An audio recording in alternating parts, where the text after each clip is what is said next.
Okay, here's a new article on the Carnack standing stones, or the Stone Army of Carnack. Some of you are familiar with it.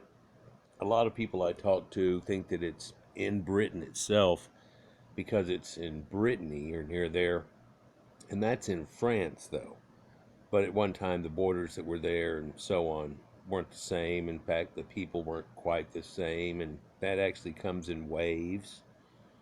And I've talked about that quite recently, and how one wave was already there, and then another people come in, and that assimilation happens, but then another people start to come in, and then those people that were already here, that were the two that assimilated, tried to fight off these people, but it didn't work. But in the mythology, it did.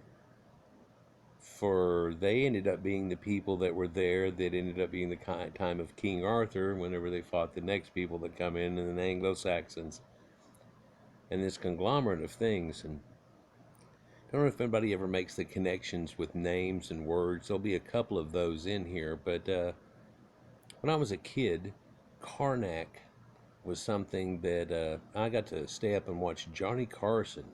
If anybody's old enough to remember him, that's way before Jay Leno, which is before blah blah blah. Anyhow,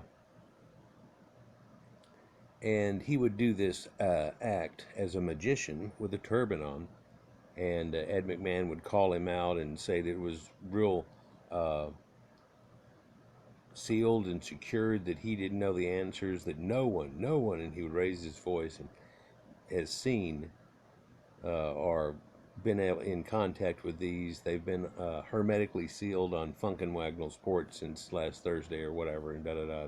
People make a joke. He'd come out and he would take envelopes, hold them to his head, and he would say, you know, maybe three people's names that was an answer, and then tear open the envelope and it'd say, name a dippy, a jippy, and a hippie. And so he would, and make jokes, and it fit, blah, whatever off of it. So he's a diviner. Oh, and he knows all this knowledge. Well, it's weird. When I was a kid, I was getting into D&D, magic, and all those type of things. And Carnack, the amazing Carnack, that's what it's called. And Carnack, that's not here. If I had a book that had this and Stonehenge onto it, but another one with Carnack in it, that's in Egypt. And I found that there was Thebes, and there was Thebes in Egypt, and there was, Heliopolis, or the city of the sun, and then there's that again there too, and then there's another one in South Africa that's Sun City, if you will. But all these sun worshippers and everything, and it goes along with it, quite odd. And then there's that Karnak, and then there was magician tales that they have there in Edfutex and things like that in Egypt. And lo and behold, there's magicians attached to this too. And I learned about Magi and where that came from, and it was like, wow, all these different people had this going on at one time. There was a time of magic like Dungeons and Dragons. Let's see if I can find out more about this. Maybe we can use it in the game and stuff, but it just became overwhelmingly interesting on the side anyhow. And I started to learn so much minutia. But this at one time, through the folklore and everything, is a stone army, an army turned to stone by somebody like Merlin, who had apparently come and done a little ritual here at this standing circle. That's what's left of the standing circle here, and you can even see the double moats around it, and they use it for car drive and everything now. All these army was standing up in there, and are they going to lose this? Yep. That's sad. So I found I've got to do this, and it say, no, I can't do it. Wait for about 3 seconds and hit it again, and then it'll go, oh, sure, I can do that. And it's like, well, why couldn't you 3 seconds ago? It may even go to the original. No. It's going to make me do that. So they have a magician story that goes along with this too. And everybody knows about Merlin and the stories that go along with that. And he would be able to have said something that would be along the line of Medusa did in turning someone to stone, or turning a whole army to stone that was coming to mess with those people. Now, in that time, that would coming into Arthur and everything else too. So this would have been that army, but then they say it was always the Romans and stuff, and we figure out, well, that doesn't work. But when they do dating on this, it dated way back, and then they did some dating, and it wasn't accepted. Why? Because it predated Stonehenge and things, and then that would say that a lot of these things were older than that, and they wanted to say that was the oldest. And it goes, why does that have to be the oldest? I always thought it was weird that there's quite a few missing in here in little spots, and it almost has little lines that run through it whenever it does. You can actually see they line up. And while they don't line up perfectly, like lines on a flag here necessarily, and especially because the ground kind of goes through there, when you look down them, they are pretty much there. And but you can see these conjunctive of lines that go across here in diagonals, and they all line up. And there's one there, and it all lines up. And this one lines up going through here. There's a bunch of them. And at one time, whenever I was first in researching things, and people started finding out these ley lines and these things about that, and of course everybody thought that was a joke, and you're divining, figure out where water is, and all these, yeah. So these guys that were researching this, that were, mathematicians and astronomer guys trying to get into it, were figuring out there was alignments that went all over the place. And I did a video last year, well, it's been over 2 years now, about the St. Thomas and where it is, and how there was churches all around this place that laid out to a pentagram. Man, they date way back when. And then they had another church built upon them, and then that's just ruins now. Except for this one that's real conspicuous, and it has all these dragon shingles all over it and heads onto it, and it looks extremely Proto-European based and things, and there's stuff to go along with that. But then I made another video that showed another connection, but also that circle that goes around that pentagram, if you were to give it that, was 666 miles. In fact, everything's laid out in miles, not meters, as it was in the days of old. And one wonders if there's sacred geometry hooked up to this, and they're going to tell you that there is. And they're not going to go into the whole scope of it, and I'm just going to mention a couple of other things and try not to bore you to death with things that I can't really show you the aspects of at this time, but let's just get into this. The Carnack stones, a centuries-old enigma solved using ancient science.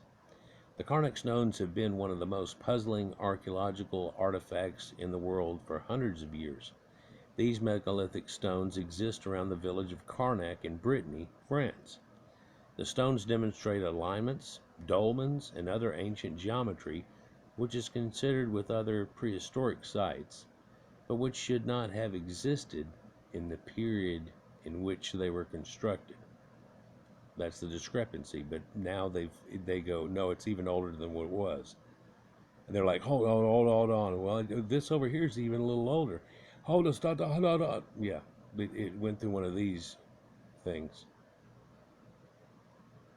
The site consists of more than 3,000 prehistoric standing stones which were cut from local rock and erected by the pre-Celtic people of Brittany. This is the largest such collection of stones in the world. The stones were erected about 3300 BC back to 4500 BC. So they're in between that range, and they're giving such a wide range because of the problem I told you, and they didn't want to agree with the 33. You look at the dating on Stonehenge and what do they try to give with that. So here's another picture and a little video, road coming through over the side of it, and you can see them somewhat lined up, but this is a bit of a fisheye lens, somebody going over top of it. And yeah, I always wondered, well, they took the stones from there. Well, where did they go, though? I mean, did they quarry them right here and then use them or something? Something like that must have happened. And you got all those ideas, and then you had other people that were telling you, no, no, no, no, that's the way it's supposed to be. It's like writing. And if you'll look at it, they're laid out almost like somebody wrote something. And they told you the stones spoke to you. And you're like, what?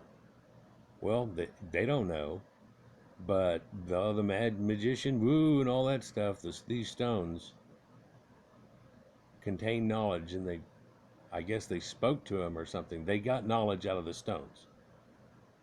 And you go, oh, that might mean something a little different than the woo woo you put behind it. But the guy knows so much. He's woo woo, isn't he? Scientists and scholars have been attempting to decode Carnack stones for hundreds of years. All these attempts were destined to fail until an ancient science named geoglyphology was rediscovered. In 2004, an ancient science was rediscovered. The science was named geoglyphography. Broken down, geo is earth, glyph is writings or symbols. Back before there was phonetic continuity writing. And ology is to study, of course. Without the protocols that were built into the ancient science, any attempts to decode the Carnack stones were an exercise in futility. This stemmed from the fact that the codes for using the Carnack stones came from geoglyphical protocols. Well, you remember the story of Odin and how he died on a tree or cross, if you will, and he to learn the secret of the glyphs, and he was reborn. It's a whole Christ thing, by the way, and goes with it a whole lot better than any other story. It's amazing. After many years of study, the protocols used in the ancient science were learned and were successfully applied to many geoglyphs located around the world. It was learned that geoglyphs were used to outline territories which the culture made the geoglyph claim for themselves. This is like setting up a stele, like you hear, like a boundary stone. But it's also like putting up a flag nowadays, and you know that you used to hear and put up a flag, Iwo Jima, that type of thing, on the moon. And you'd put up a flag and you're claiming it in some way and putting down symbols. And so somebody coming along, blah, blah, blah. Well, of course, sometimes when you're putting up those symbols, you already might be in somebody else's land. Maybe. Surely Jacob was in the area that people were already doing on. He wasn't, whenever he had his dream and the stairway and everything that I've talked about recently.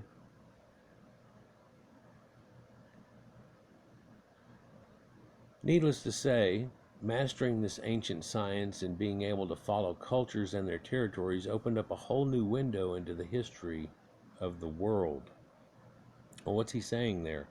Well, he's not going into it really, and I think that if he did, you would start thinking it was far-fetched and woo alien stuff. But there's this thing where they show all these ley lines out, and they're like, cool, and then somebody just did something stupid because they got Geo World. And they said, what if this line kept going? And they figured out that, man, some of these places, whenever it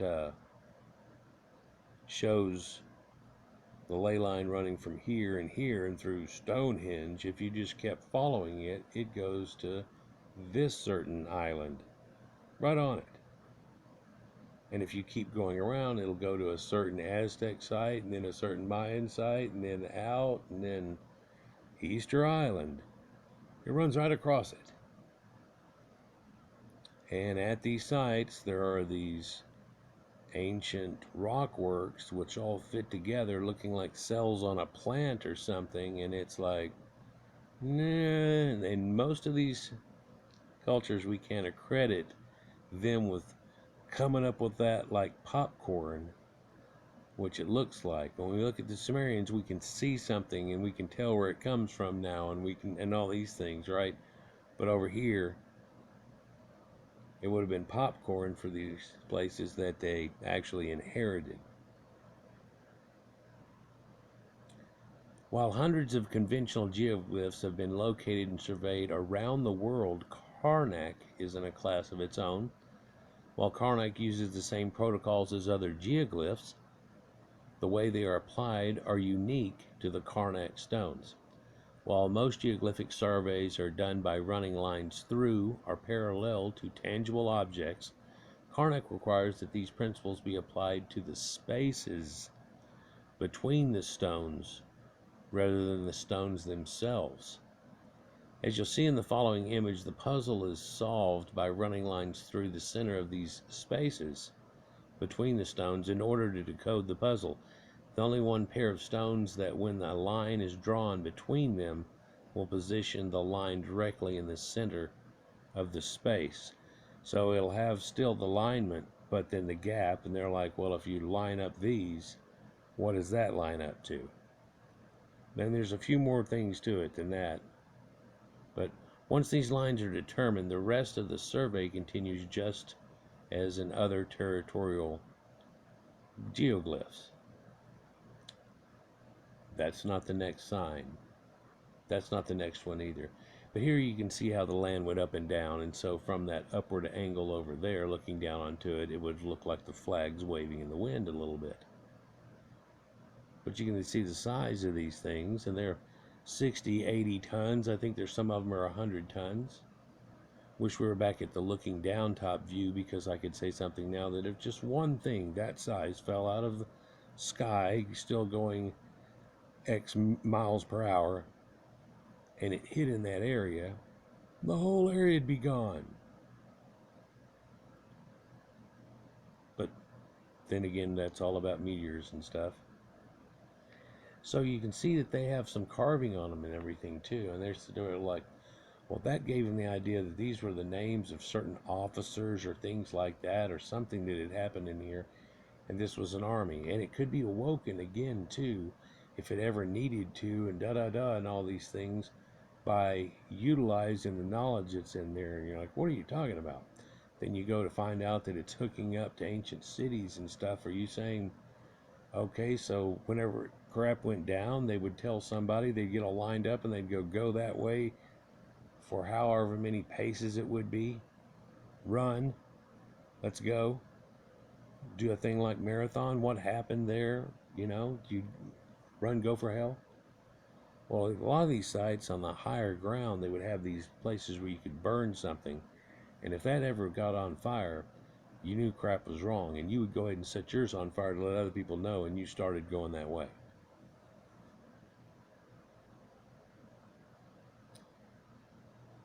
Here's another look through them, and then you can see, oh, kind of like a pumpkin's missing teeth in it. There's missing teeth and missing stones, and that missing stones are in there for a reason. A lot of them at the end here are smaller stones, smaller headstone looking type objects even, but some of them even down there are just huge.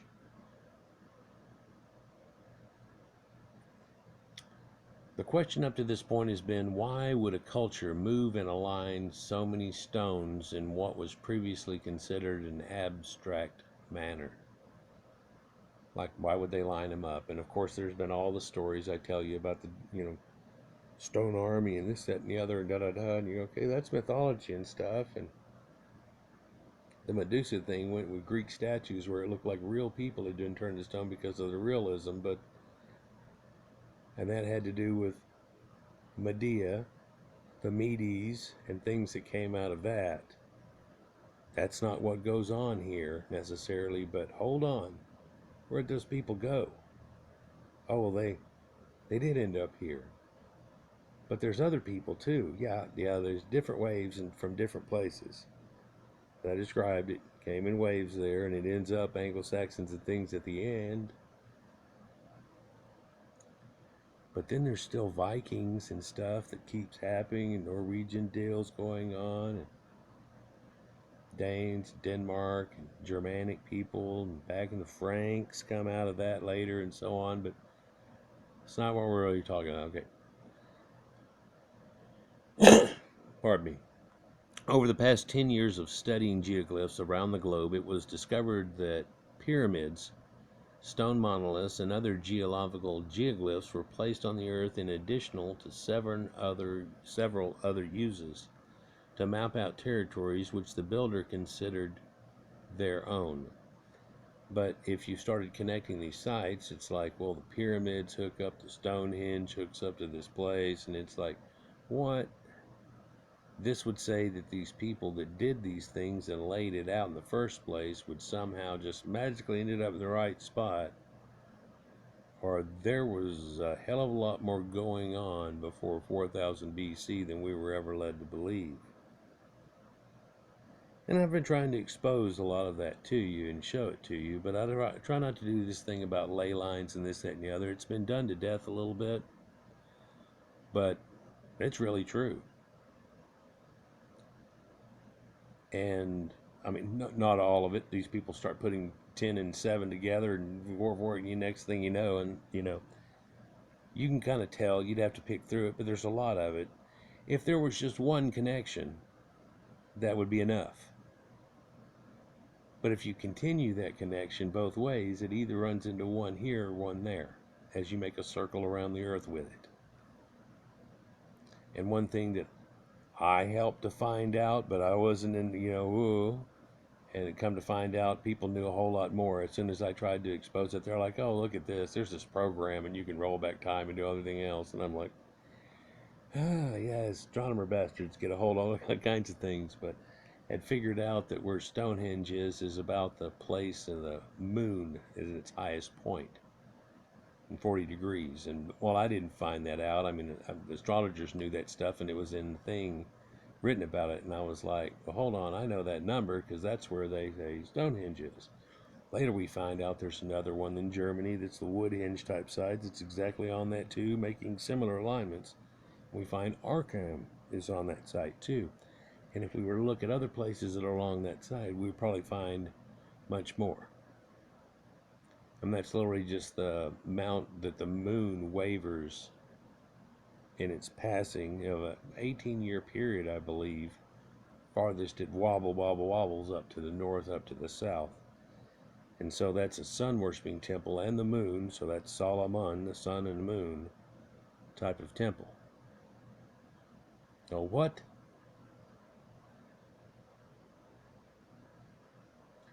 Ancient Japanese texts state that these territories were originally designated as the areas within which ancient scholars would teach man the spirituality and science of the cosmos. I've been trying to tell you who these people are and were, still are today. They're spacemen now. It's amazing. They know all kinds of things about the cosmos, and some of those dots aren't even dots. If you zoom in real close with a telescope, it's a whole nother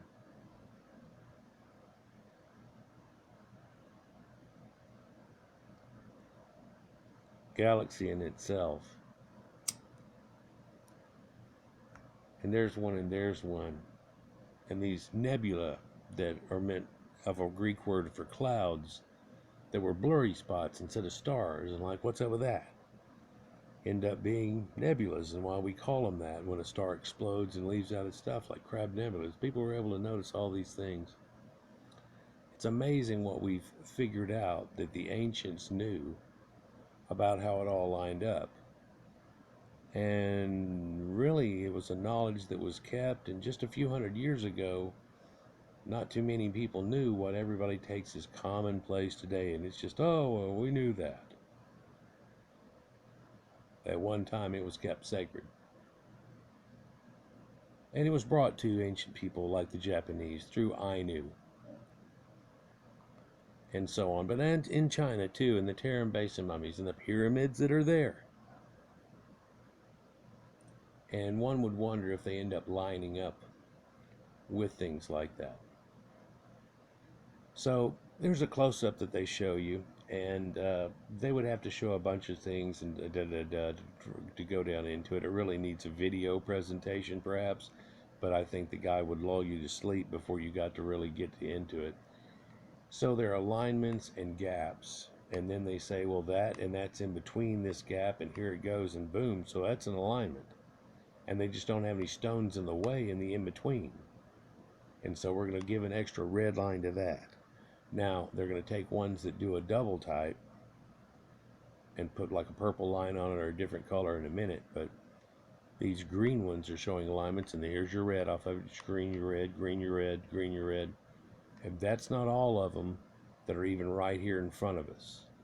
And what's wicked is you can take something like this one and cut it through there, and it'll cut through there, and it hits the same stone that that one's going to up there, and you're like, so even the ones that are out of line are eventually in line with something. Yeah, it looks pretty much. And there's some of them that they haven't gone all the way totally into, but basically, yes. And there's only a spacing between it of a certain amount of stones for that declamation. And it's laid out, if you look, symmetrically, but it also looks like somebody just wrote Morse code on there or something more intricate, pretty much like that scratch writing that used to be. It's like linear A type. This image illustrates the difference between a normal geoglyph and the Carnack geoglyphs. Normally a bearing is derived from running a line between two independent rocks or points. In this case, the puzzle can only be solved by finding the two rocks with which inscribe a line through the center.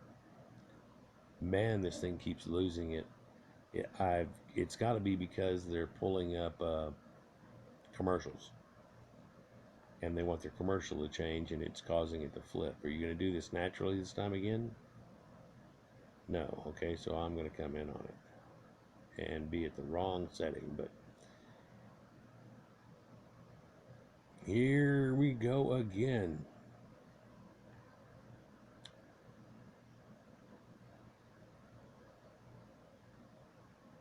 Once these lines are determined, the rest of the survey continues just as in other territory glyphs, though they say. So it's basically the same type of thing, the same type of lining up. But what they couldn't find is that it was trapped inside of all these lined up rocks that was like, that's hidden. It's like whenever you do that word game and there's just a bunch of letters, but then you can find, oh, here's a word, and then, oh, diagonally, here's a word. You know what I'm talking about? Yeah. Wow. Took a while for somebody to figure this one out, but it works like this. And it's more complex. We'll look in a second. So the puzzle can only be solved by finding the two rocks which will inscribe a line through the center of the spaces. Isn't that cool? Look at those little paddle boards now. They're like a super surfboard. I mean, you really, if you could take enough food with you, you'd make it across the ocean if there weren't any storms and real bad weather. But so laid out through here, they're showing you a series of them, but they're also showing one of these major connective points. And you can see radials coming off of it quite a bit, like it's a star, and how that runs through. But it shows that red. I think they tell you here in a second that red goes to Stonehenge. Damn, is it going to do it again? And the east side, they're showing you these other connections that they've made, and each one of these makes connections and aims to some place. I think they're not through with it yet on archaeoastronomy, though, to figure out that some of these are laying up whenever the sun goes down in a certain time, and here's the solstices too, and here's other ones that are lining up to places. But they've realized that a lot of them line up to famous places, like it's a map. In all these cities. And so it's almost like saying in this little geoglyph that's right here in this whole area of these hundreds of stones, that it all maps up all of these ancient sites. And they claim that it's a connective showing claims. And there's a lot of them going that way. And this is in France. In the previous image, there were two magenta color radials, extensions of the bearings. Oh, yeah, I wanted to show you that. So you can see from this star, right, that had the connection there, have a connection here. Bing! There's another one that's showing an apex, a little different of an angle coming up, and it's bing! And that's not perfectly north either. What's going on? Well, the west radial point points to Edinburgh, Scotland. And the east magenta line points towards Stonehenge itself. Well, how long is Edinburgh going? Well, Edinburgh doesn't have enough archaeology around it. There's stuff that are there, but they really haven't done that. But let's just go with some linguistics here for a second. Berg is what it really is. Everybody says Edinburgh. Berg. What's a berg? That's a Germanic type twist on Proto-Indo-European that means basically city.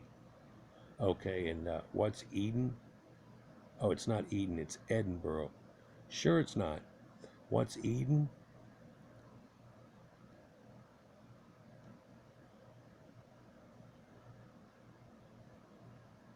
Yeah, there's connections. Well, Eden's that thing in the Bible and stuff. But it's not here. It's between the Tigris and Euphrates thing. So is there a connection to these people?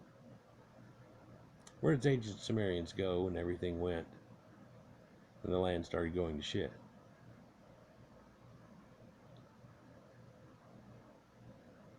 Other one points to Stonehenge, huh? Since both endpoints are historically related to the Celts, one would have to assume that the Celtic culture had its roots somewhere before 3400 BC. I think we've been talking about that quite a bit.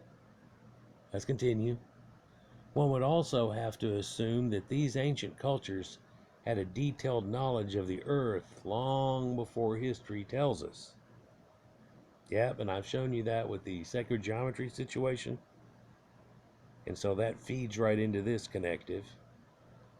But all of the knowledge that they knew, and how many times have I said in the last couple of years, hey, here's an article, and this goes back much older than previously thought. Oh, here's an iron thing.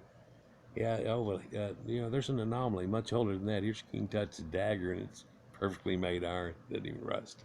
Some of that. Oh, they were messing with meteorites. How long they been messing with meteorites? And this metal of the gods.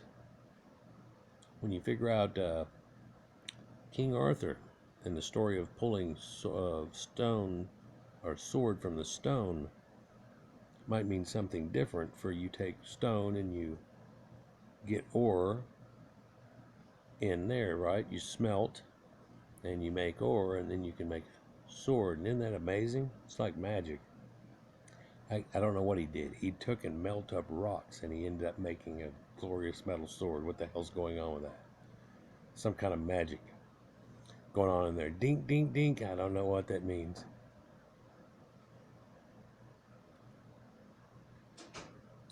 So now we're going to look at those radial points that just come out of Carnack. And you'll find that there are connectives from there, many of which are going west. They're really just showing you pretty much those. That's what this image is, for they could whip it around on there and there's more. But what is this? Sardinia here in the Med, and there are other connectives they're not showing you that come out of here that show you running across these ways, which have been Proto-Indo-European lands and stuff. There's Anatolia just on the edge. But through Spain and France, and also exactly lined up with the Canary Islands, and the place where the Guanches used to live. They have little pyramids on there too, but out here too, they have one. Where does that go? People are really like, well, there's one that goes to nothing, and they go, no, it goes right to this island, right to the Canary Islands, and so on, or Farallones, whichever that is. And then they go, well, here's one that isn't quite lined up to that, so it's got to be a screw up. And they go, no, that's the other islands there. Well, here's one that doesn't go to that. Really, it goes to the point of Brazil. Here's one that goes to a landing place for Columbus. Here's one that goes to the tip of Florida. Here's one that cuts off North America and cuts in Virginia. Kind of like, well, I don't know where that is exactly in there. I'm not going to say that's Plymouth Rock area. But boy, it cuts right off here. This Maine and Newfoundland area and stuff here too. And all these lines that they kind of knew about. Well, what if you go this line for a while? Well, then you have to do a certain amount to go this line for a while. That's amazing. A lot of them to Greenland, and everybody nowadays would agree with a lot to that.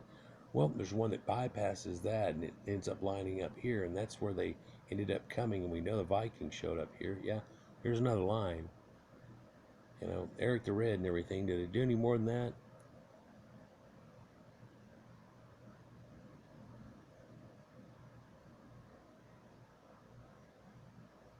The radial points from here that if you keep going around, and they hit Easter Island over here and stuff, and there's one.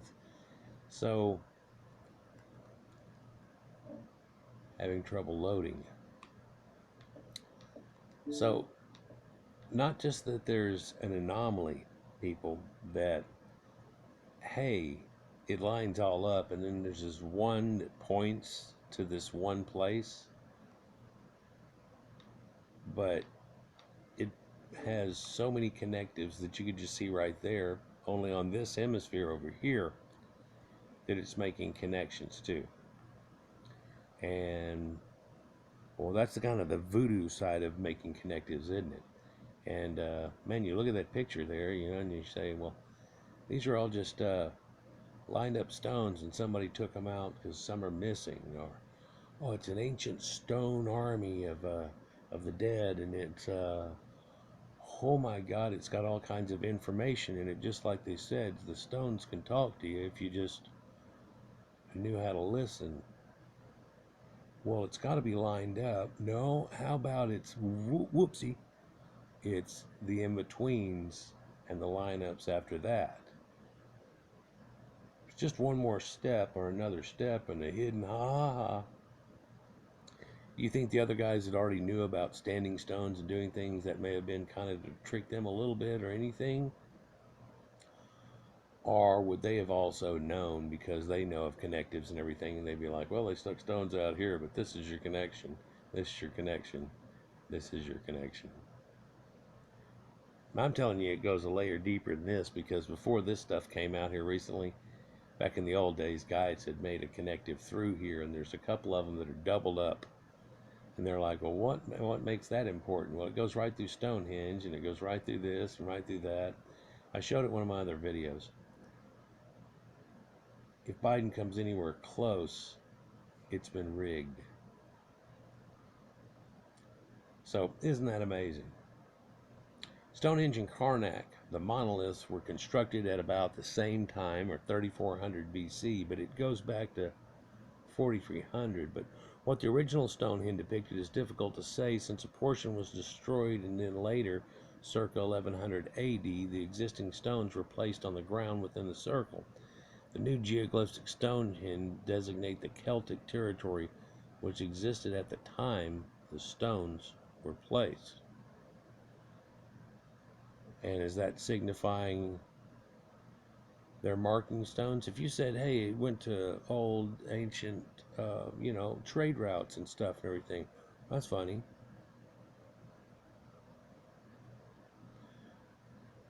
So here's his conclusions. The cultures which created Stonehenge and Carnack were related. And I'm telling you that the cultures that created Carnack and Carnack are also somewhat related. Number two, the cultures which used the ancient science of geoglyphology knew the science of geometry, which is the study of the circumference and measurements in the earth and sacred things, long before the Greeks. Well, Yeah, long before it shows up in the Greeks, Pythagorean theorem and all those things we think of now, we can find came from people long, long before that. In fact, it's echoed all the way back in Göbekli Tepe's laid out in a Pythagorean line. And their alignments are mainly going with astronomy and astrology and stuff, but they find other alignments and they go, well, what the hell's that? Maybe there was an ancient city.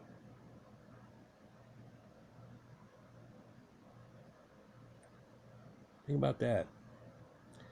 The world was traveled and mapped long before we've been told. Yeah, they have all, if they have these connections, and then they have these things like, oh, here's all these places that have the Cyclopean rock work, and it's all lined up on there. And if they would have had it more over the Mediterranean, it's just Sardinia, and then there's Crete, and there's this, and it's like, where are all these places lined up with these things? And then why would this laid out thing look like, if you looked down on it somehow, it would be a map? But these people thought in 3D enough to where they can get lined up to certain things, and they knew where certain things were enough to where they could make the connections. Oh, some people say it's just, oh, well, they know the ley lines, and somehow everybody else knew where the ley lines were, and they put their places in that. Is that what you're going to go with? Technology or myth? Oh my God, right here at the very end, it's going to take it. If I don't touch it, will you go by yourself this time? No, no. It's going to act like it needs to reload.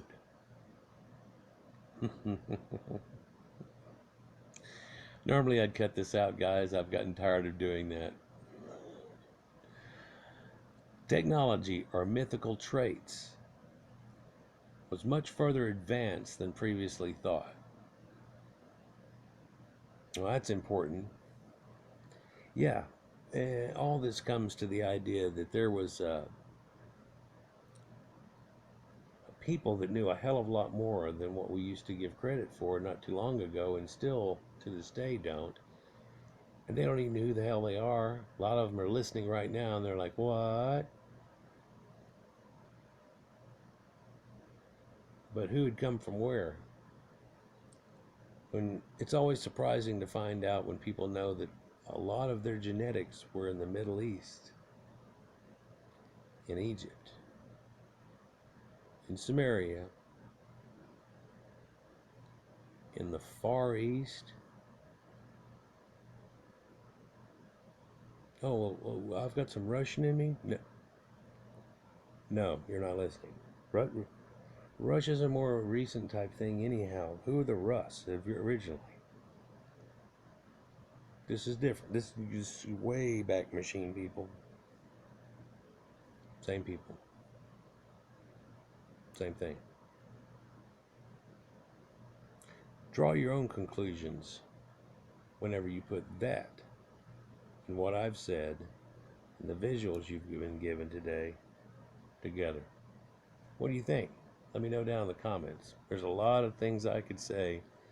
You know it. I could spend an hour or more easily, but we're going to let it go about here. Like, share, and subscribe. Enjoy. Peace.